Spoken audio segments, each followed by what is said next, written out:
all the candidates that I'm just with. And I'm just so thankful to experience that this year. Okay, bakit na naman talagang fresh na pageant sila? Yung mga sa nila, kami ng mga.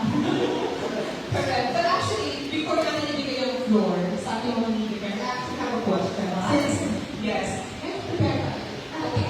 Actually, nandito kayo ng ating next na Miss Super Philippines, National Philippines. What advice can you give to Katrina? Well, I'm pretty sure na-enjoy ko talaga. Since day one, I did enjoy my journey of the coronation. I never really felt that it was 3 weeks.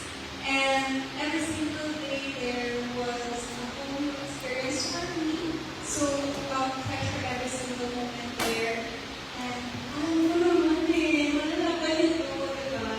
And, and sabi ko dito kay Kat, if not me, then maybe she is the next Miss International.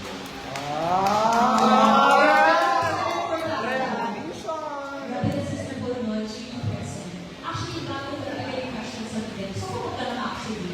Since na-mention ko kanina Kenneth na madami kong nakuha experiences and learnings na memorable, ano yung pinaka-memorable na nakuha ko ng pageant other than placing a sport runner-up? Sorry, ang hirap ba? Marami po akong since first time ko po experience ibang bansa. Marami po akong nakikita difference from here and there. Marami akong natutunan na bagay na parang hindi mo kailangan maging sila. Kailangan mo lang maging ikaw. Just be yourself. I think this is also an advice of that. Kasi given ang beauty niya,